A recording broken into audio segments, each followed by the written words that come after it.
So back at it again. Got something new to share today, we're continuing the series I've been doing, and basically right around here, the day of Yahweh, day of the King and Queen, which even as of right now, it's still not showing up in any of the BitChute searches.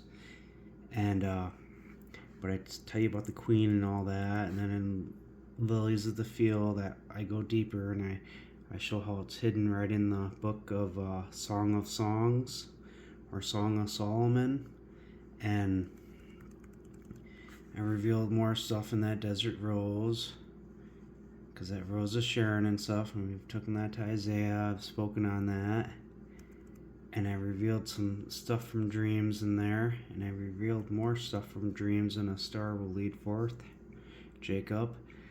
And so I got some more, new stuff today. I actually noticed it while I was making that "A Star Will Lead Forth Jacob" video, but the only reason I didn't do it because I didn't want to. I figured it would have made it, a lot longer than it already is. So, and I even after when I got done and I was at work, I realized something that I could have mentioned, and I'll get it in this video, but here we go.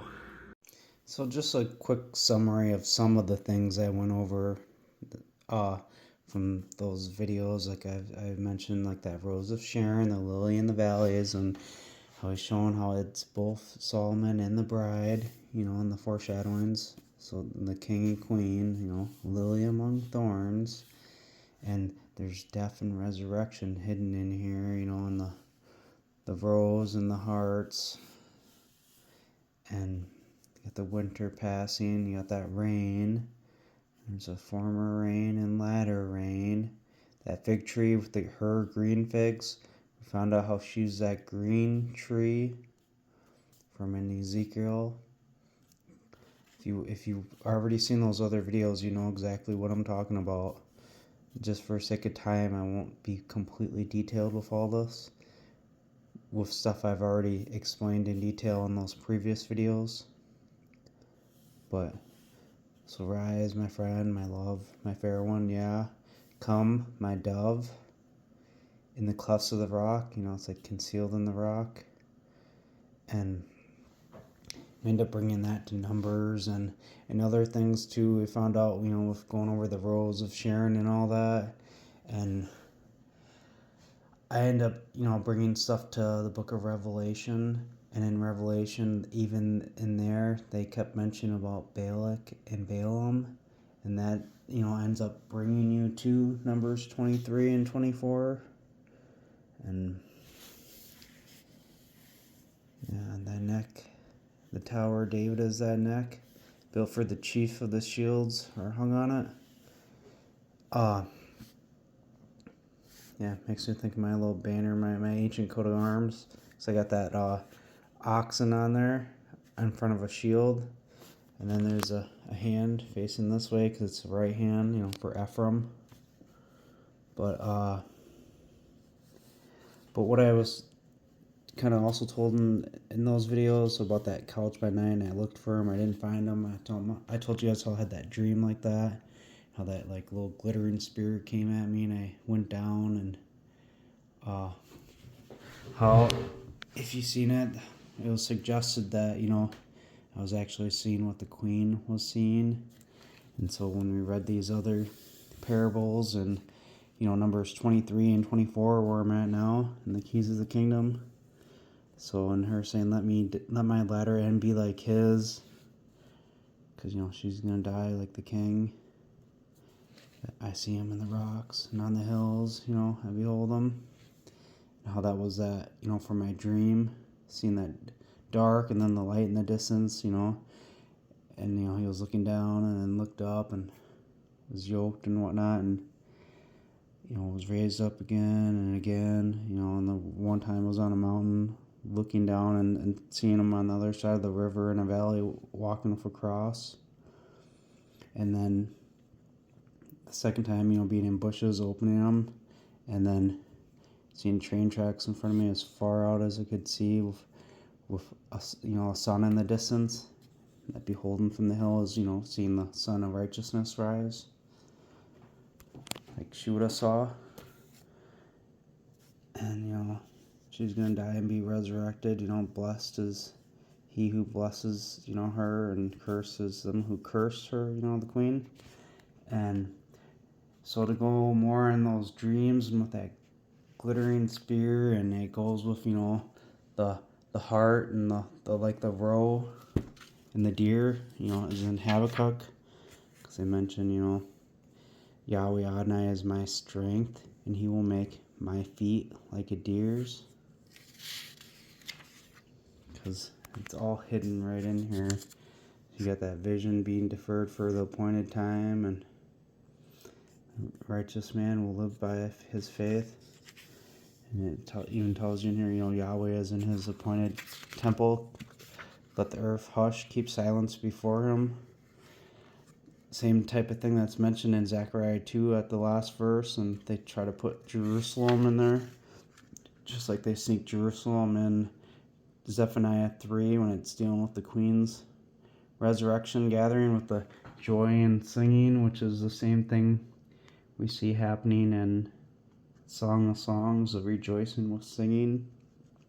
Because the beginning of Zephaniah, they said their hand would be against Judah and Jerusalem. Just like Isaiah 9 says, Manasseh, Ephraim, Manasseh, together they will be against Judah.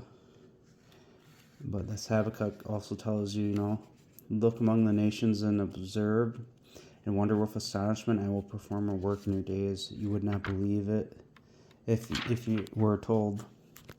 But, it tells you, his majesty covers the skies, his praise fills the earth, his brightness is like the light, rays flashing from his hand are his, and where there is concealment of his strength, a pestilence went out before him. And they end up talking about measuring lines and stuff in here. You got the horses and chariots and the oaths. And then look, the sun and moon stood still in their place at your arrows like light at the shining of your glittering spear. It's like what I saw when I was in front of the couch, and like a neon green type thing, light just shot at me like a spear. And then I end up laying down just in front of the couch. But then you even got this, you march through the land in your indignation, which, what I was saying in that Numbers 24, when we looked it up, because here it says a star will rise out of Jacob, but when you look it up, it should be like a star will lead forth Jacob, or march, guide, and then the scepter will rise, because that star is going to, lead after the scepter. The king, dies and resurrects out of there.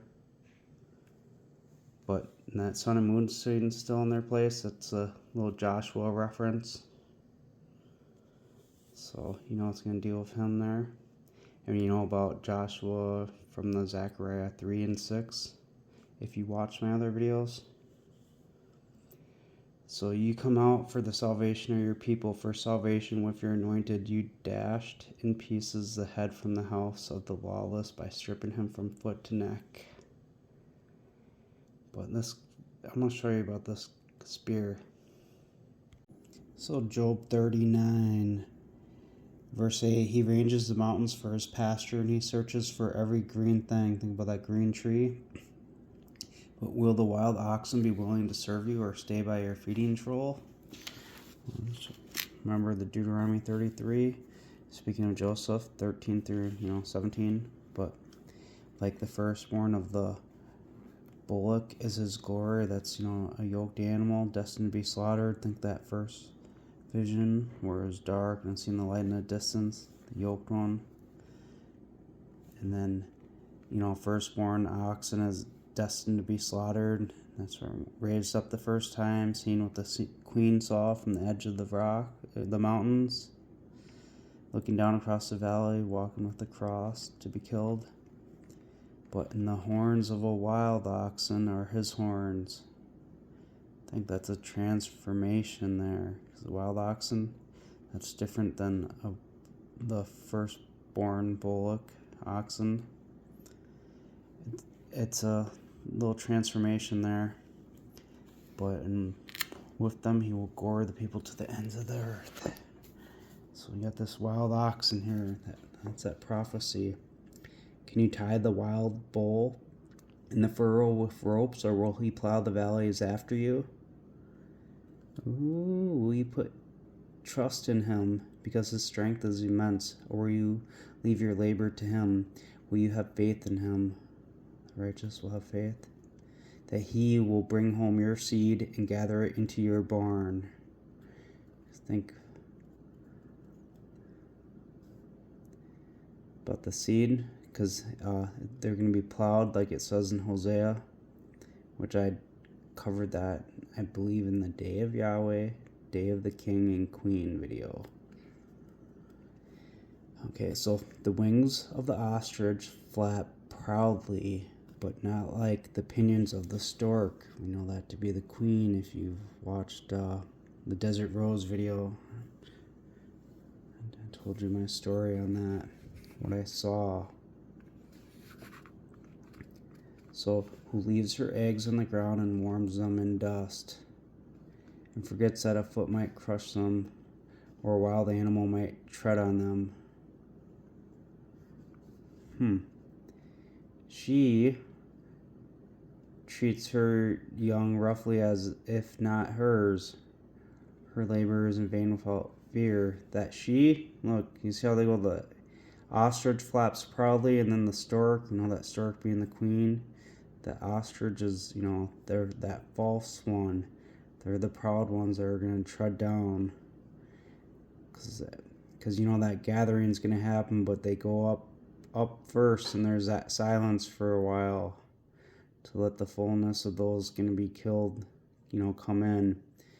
And that her treating her young roughly as if not hers, and her labor is in vain without fear.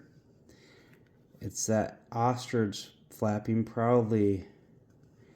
She's not scared that the queen and the king are going to come down and take vengeance, because they're setting up to make war against them even after the second resurrection.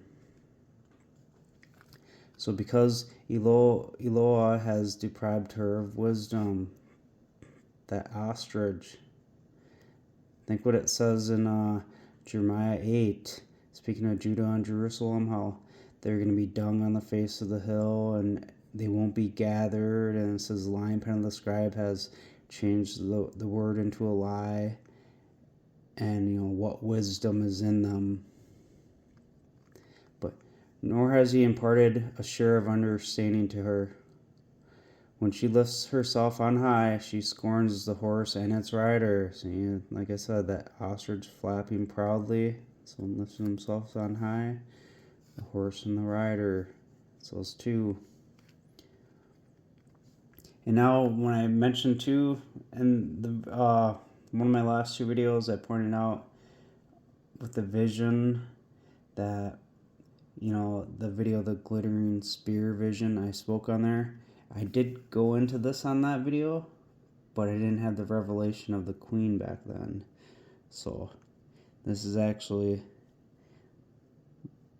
about the queen down here. So a lot of he's and stuff are going to be she. But have you given strength to the horse? Have you clothed his neck with a flowing mane? Thank the lion of the tribe of Joseph from Revelation. I know it says Judah in there, but that's that lion pen of the scribes. The Messiah comes from Ephraim, the firstborn. And can you make him spring like a grasshopper? The majesty of her snorting is awesome. She paws in the valley and rejoices in his strength. He charges out to confront the armed men, or she, But here, see how it says, how I told you, she paws in the valley and rejoices in his strength? Well, remember when we were in Numbers 23 and 24 in my other video? Verse 22, El has brought them out of Egypt. She has, as it were, the strength of a wild ox, because it's going on that dream, seeing what the queen saw. Excuse me, I had to sneeze. But that's where you kind of get that little same language here, her rejoicing in his strength. She mocks at fear and is not afraid, nor does she turn back from the sword. The quiver rattles against her, the glittering spear and the lance. Now get it? That glittering spear going at her, when I said in that dream from the last video, I was in front of the couch, and went down, went numb, and then I woke up and it happened again, and then again, and from when I figured out, I was seeing what she saw, what she felt, from that Constantine clip and other clues. But with clatter and clamor, she swallows the ground, nor does she come to a halt at the sound of the ram's horn. She says among the ram's horn, aha, and she smells war far off, the thunder of captains and shouting. Does the hawk soar by your wisdom and stretch his wings to the south, or at your voice does the eagle mount up and make its nest high? Or I meant her wings to the south, because remember Ezekiel, is it 19? It was in those videos I showed you at the beginning. I spoke about it in one of them, and how the two different eagles, and it was the king and the queen, and it goes to that green tree, and you even got that green reference here at the beginning, every green thing. So she lives and stays on the rock, on the crag of the rock, in the stronghold. Think that stronghold of the daughter of Zion, Micah 4, plus that, Song of Songs hidden in the rock. From there, she looks for prey, her eyes observe from afar. And her young suck the blood, and where the prey lies, there she is. Because she's, killed and can be resurrected. Because that glittering spear. And Yahweh answered Job, and he said, will he who contends with Shaddai instruct him? He who gives correction to Aloha, let him answer. Then Job replied to Yahweh, and he said, indeed, I am vile. What can I answer you? I will lay my hand across my mouth once I have spoken, but I will make no answer. Yes, twice, but I will proceed no further. Then Yahweh replied to Job out of the whirlwind, and he said, and there's verses too talking about chariots and whirlwinds coming out of the wheels. It's just more language of that destruction coming, goring them to the ends of the earth. These are the 10,000s of Ephraim and the thousands of Manasseh. So, I will question you, and you will answer me. Then will you nullify my judgment? Will you condemn me so that you might be justified? Do you have an arm like El? Song of Songs 8:6. Set me as a seal on thy heart, and as a seal on thy arm. For strong as death is love, sharp as Sheol is jealousy. That arm is the queen from the videos. And, from that El in here, like the one here in the words of El who sees the vision of Shaddai, that's that El Shaddai, the Almighty, who contends with Shaddai.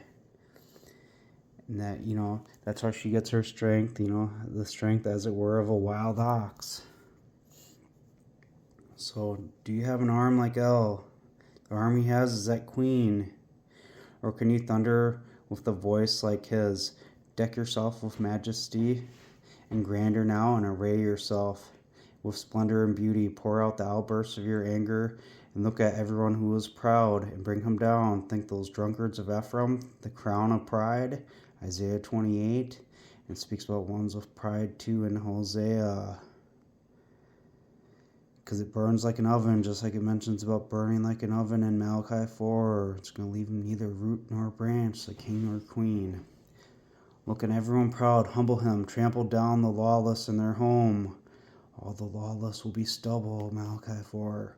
Bury them in the dust together, hide their faces in obscurity, and then I will admit to you that your own right hand can save you. Now look at the behemoth who I made along with you. He eats grass like an ox. She eats grass like an ox. It's that strength of the wild oxen. Look, her strength is in his loins, and her power is in the muscle of her belly. That drink offering she took. So it's at Zephaniah 3:10, the daughter of my dispersed will bring my offering. Because I will stretch out my hand against Judah and against the inhabitants of Jerusalem. Zephaniah 1:4. Because we know from the Song of Songs, she's that one that's sitting under the tree and ate his fruit, and that's the one that's that tree of life in the paradise of God up from Revelation. She's got the offering. She swings her tail like a cedar. The sinews of her stones are tightly knit together. Her bones are like tubes of bronze. Her ribs are like rods of iron. She ranks first among the works of El. Only her maker can approach with a sword. We know her maker is the husband from understanding the parable about the desert rose and from Isaiah 35 and 33 and stuff we found out from Song of Songs connecting it all. And then it brought us to this Damascus passage in Isaiah 17, and in that day will come to pass the glory of Jacob will fade. That's that fading flower.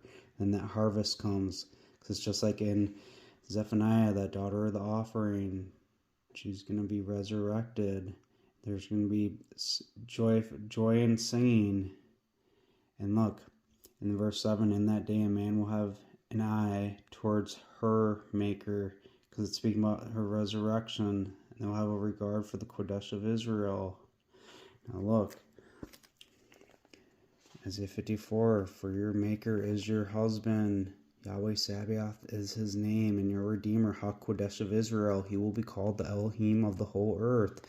That's that one, the God who is, who was, and who is coming, the Almighty. Think El Shaddai. And when I told you about, him being the one that he saw on the Jacob's ladder, he poured oil on the rock because it represented the Messiah.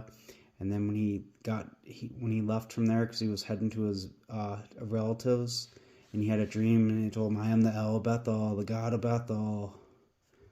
And he told him to go back the other way, and he was in Bethel again, and then he wrestled with him, and he ended up telling Joseph, I saw El Shaddai, he blessed me. He told him that he saw his seed too. So that God of the whole earth, this is that El Shaddai. And this Isaiah 54, this is about the queen, that New Jerusalem above, the mother is the queen. They lied, like even in Zephaniah 3, they tried putting Jerusalem in there, but it tells you that his hand would be against them in the first chapter. These are like the waters of Noah. And you even get some little imagery of, like a temple building, but it's really of the queen. Verse 11, look, I will lay your stones in a dark surround, and I will lay your foundations among sapphires, and I will make your battlements from agates, and your gates from carbuncle, and all your boundaries from pleasant stones, and all your sons will be taught by Yahweh, and wonderful will be the shalom of your children. That's the mother. In righteousness you will be established. You will be far from oppression, for you will not fear, and from terror, for it will not come near you. And as you will see, they will surely gather together, but not by me. Whoever gathers together against you will be overthrown on account of you.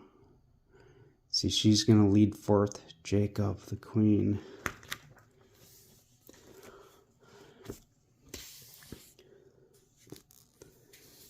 So only her maker can approach with a sword.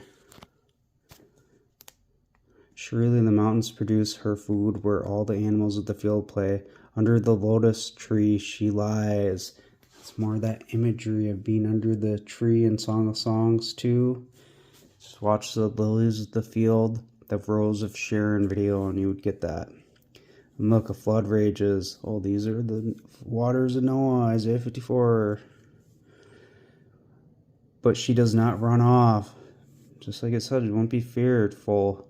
She is confident even though the Jordan gushes into her mouth.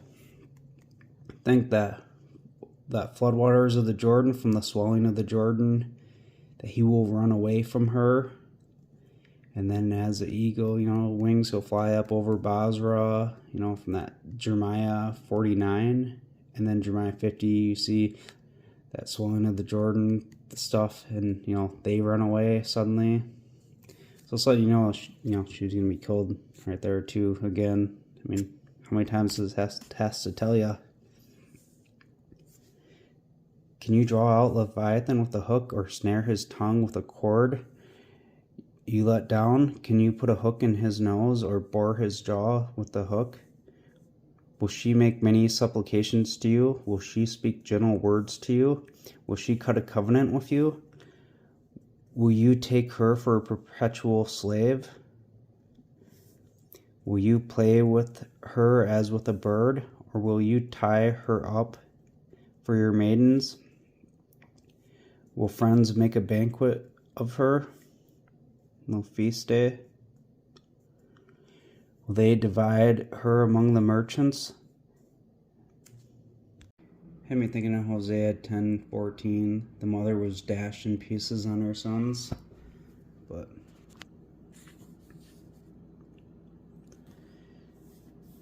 can you fill his skin with barbed irons, or her, or her head with fish spears? Lay your hand on her. Remember the struggle, and never do it again. Yeah, woe to you who do. Because those who don't feel sorrowful, from Zephaniah 3. Because those are the ones that had the crown of pride that are going to lose their lives. Indeed, the hope of it is vain. Would anyone not be overwhelmed at the sight of her? Nobody is so fierce as to dare stir her. Who then is able to stand against me? Who has gone before me, so that I should pay her? Everything under the whole of the heavens is mine. I will not keep silent about her limbs, nor discourse of her power, nor her graceful proportions.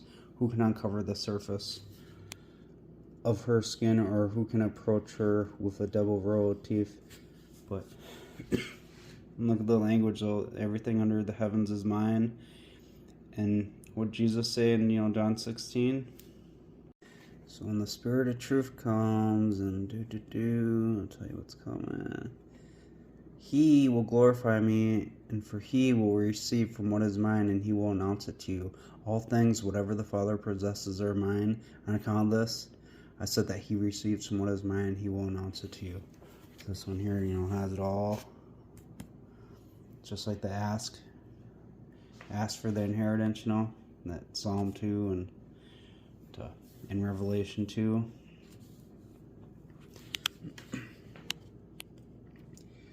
Who can force open the doors of her face? Her teeth are fierce all the way around. Rows of shields are her pride, closed up together with a tight seal. One is so near to another. Look, the tight seal. What did it say in that Song of Songs? Set me as a seal on thy heart and a seal on thy arm. Yeah, for as strong as death is love, sharp as Sheol is jealousy. And we know about that jealousy. Because look, the burnings, its burnings are burnings of fire, a flame of many waters. You're not able to quench the love. And the floods not wash it away. And that jealousy burnings, if you go to Zephaniah 2. You notice when that day comes and it's going to be the vengeance of the temple and all that. So it's a tight seal. One is so near to another that no air can come between them. They are joined to each other. They stick together so that they cannot be separated. His sneezing's flashlight, and his eyes are like the eyelids of the dawn. Now, too, that light, flashlight, it's kind of like we read in Habakkuk, too. So those eyelids of the dawn, you see like eyelids of the morning and eye of the dawn. His eyes are like the rays of dawn. His eyes are like the eyelids of the morning. And you gotta remember, you gotta go back to the visions. You've had to watch those videos I was telling you about. Because then you know how, me seeing what the queen saw. So, when it's saying his eyes, it's, the one who was actually seeing the things and felt those things, which I end up seeing and feeling. So, and his eyes are like the bright shining dawn. I think that bright morning star and all that from, Revelation. His eyes are as the appearance of the morning star. But his eyes are like the bright shining dawn. Think being on that hill too and looking out from the train tracks and seeing the sun. I said that was that sun of righteousness rising. So this Leviathan is actually the lamb, post-resurrection when it's going to be unstoppable, the queen will be. His eyes glow like the rising sun. His eyes are like the rays of the dawn. Eyelids of the dawn. So you kind of get it. So back in here. So eyelids of the dawn, out of his mouth go burning torches, sparks of fire fly out. I keep saying his when I should say her, but out of her nostril comes smoke as if out of a pot boiling over burning rushes. And it talks about, creating the blacksmith with the burning coals in Isaiah 54. Because her breath burns coals and a flame goes out from her mouth. She's going to prepare the people for the vengeance and stuff to come. In her neck is his strength lodged, or her strength lodged. I'll show you, but before her dances despair. But we're in Song of Songs. As the Tower of David is thy neck. So more of that little connections, and then to Numbers 24, 23, and back in here, it's all connected here. The layers of her flesh cling together, they are firm in her, they cannot be moved. Her heart is as hard as stone, as hard as a piece of a lower millstone. From her risings, the mighty are in terror. From her crashings, they are beside themselves. The sword that strikes at her does not hold firm. Spear, dart, or cold of mail. She regards iron as straw, bronze as rotten wood. Not a shot of a bow can make her flee. She's going to be unstoppable. The only one that's above is the king, the maker. So, sling stones are turned by her to stubble, into straw or reduced clubs. She laughs at the shaking of javelin. Her undersides are sharp-pointed spikes. She spreads pointed marks over mud. She makes the deep boil like a pot. The seas she makes like a pot of ointment. In her wake she leaves a shining path. You would think the deep white-haired. There is not her like on the land. Unique, huh? One who was made without fear. Now, speaking of one without, made without fear, that's taking you right back here. So you got this one, speaking about the one, the behemoth, the one that's going to be resurrected because he ranks first among the works of El. She does. And only her maker can approach the sword. So now it's going to go into the maker. He beholds all the haughty things. He is king over all the offspring of pride. I think those drunkards of Ephraim, those ones from his house, because it's usually just a remnant that's doing what's right, and the other ones are the prideful, and they don't believe this message. Woe to the crown of pride, the drunkards of Ephraim, a flower fading of its glory, of its beauty. Look, Adonai has a mighty one. Now look though, go back here, we can get Leviathan in chapter 27, but it's translated funny, because in that day with his terrible strong sword, think Ezekiel, is it 21? It goes a sword, it is sharpened, and it's ready to be, given to the hand, or, they despise the scepter of his son. I'm paraphrasing it, and I know I kind of said it funny, but you can look it up. So Yahweh will punish, and it should say, he will punish with Leviathan, the fugitive serpent, with Leviathan, that twisted serpent, and she will kill the crocodile that is in the sea. And in that day sing to her, that Leviathan, a vineyard of delight. What's it talk about, on the Song of Songs, chapter 2, and other spots? The sweet-smelling vines have given away forth fragrance. That's that fragrance coming out, the sweet savor of the sacrifice. I think like Ephesians 5:1-2, where it says about Jesus as being that sweet, fragrance. For thy voice is sweet, and thy appearance comely, beautiful. Seize ye for us foxes, little foxes, destroyers of the vineyard, even our sweet-smelling vineyards. Because, that fragrance coming forth from being killed, hidden right in there. And then sing to her, because there's going to be singing with joy and rejoicing. Mentioned in, Song of Songs and Zephaniah 3. I, Yahweh, keep it. I will water every moment in case anything hurts it. I will keep it night and day. Fury is not in me, who sets the briars and thorns against me in battle. Think that rose of Sharon. I'm a rose of Sharon, a lily in the valley, as a lily among the thorns. And you can even take that into Isaiah 9. But, so who set the briars and thorns against me in battle? And let me go up here to Psalm 105, verse 26.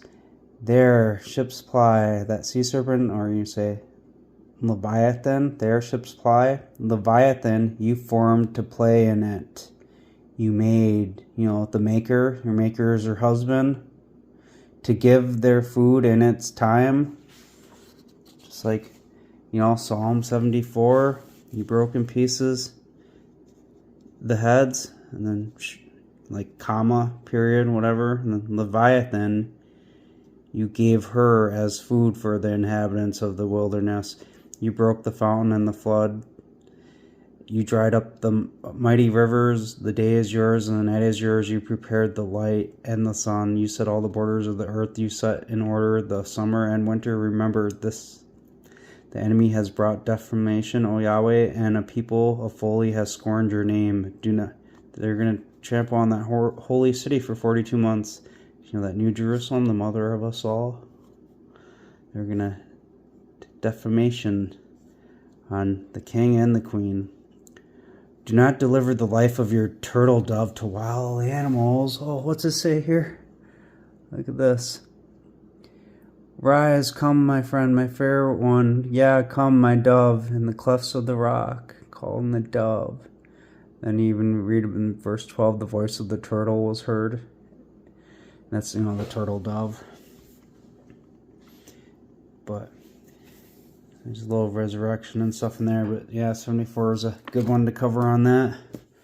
But so back in Isaiah 27, so I would step through them, I would burn them together. Think all who commit lawlessness will be stubble, that the day it burns like an oven, Malachi 4. Or let him come to me for refuge, so that he might make peace with me, and let him make peace with me. He will cause those who come from Jacob to take root, and Israel will blossom and bud and fill the face of the land with fruit. So Job 3, got a little prophecy in here too. So let those who curse the day curse it, those who are ready to rouse Leviathan. Let the stars of twilight be dark. Let it look for light and find none, nor let it see the eyelids of dawn. So we can see in there at verse 3:9 from Job, may its morning stars become dark, may it wait for daylight in vain and not see the first rays of dawn. Its morning stars remain dark, may it not see the morning light, the stars of dawn, the eyelids of the morning. Morning stars grow dark, let it not see the breaking of dawn. May the stars of its twilight be darkened. May it wait for light, but have none. And may it not see the breaking dawn. No. Check this out.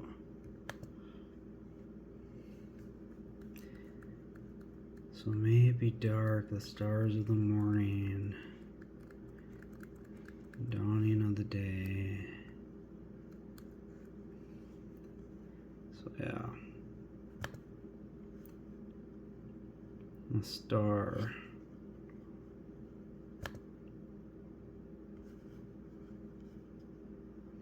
I'm gonna go back to the previous verse. See how they put, may those curse it who curse the day? Those who are ready to rouse Leviathan? Huh? Now look, you can see in context, let Eloha not regard it from above, because this is that day coming. It's he who will curse it when you don't obey the laws. It's not people that do it, they can bring the curse on themselves, but God gave the laws. He bring the curse. Let he who curse the day curse it.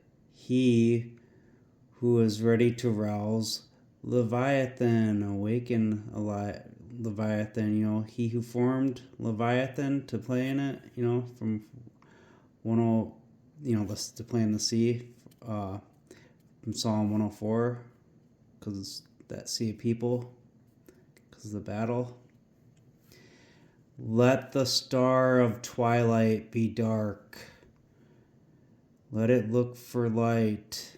Think that star, but find none. Nor let it, that star, see the eyelids of the dawn or the breaking of the dawn. Think the Son of Righteousness rising with healing in his wings, and then he flies away. So you got that dawn coming and him coming back. It's like the sun rising again. He's back in the, in the sight of everyone. So check it out. So that morning,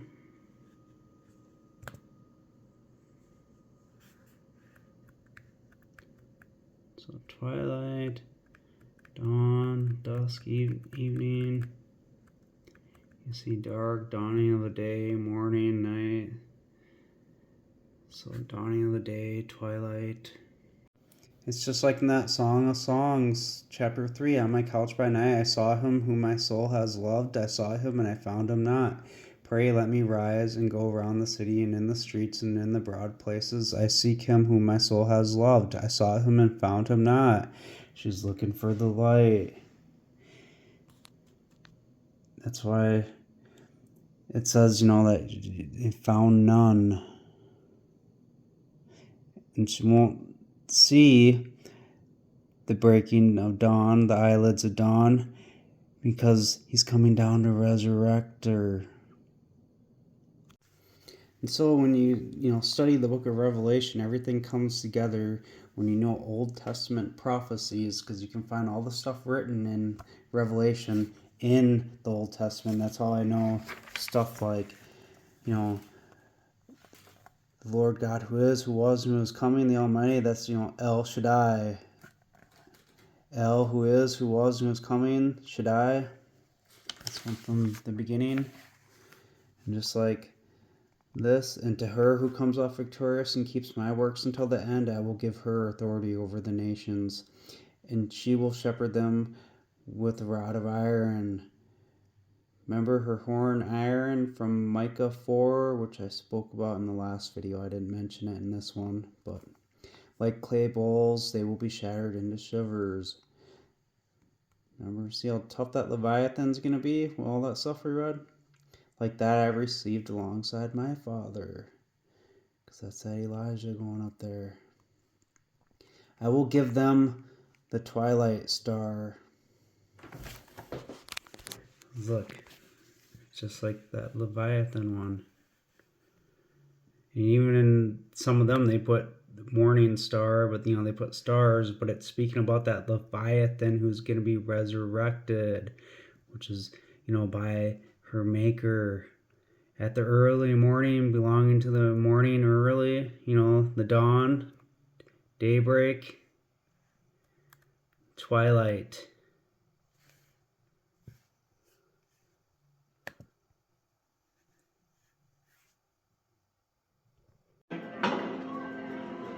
Great.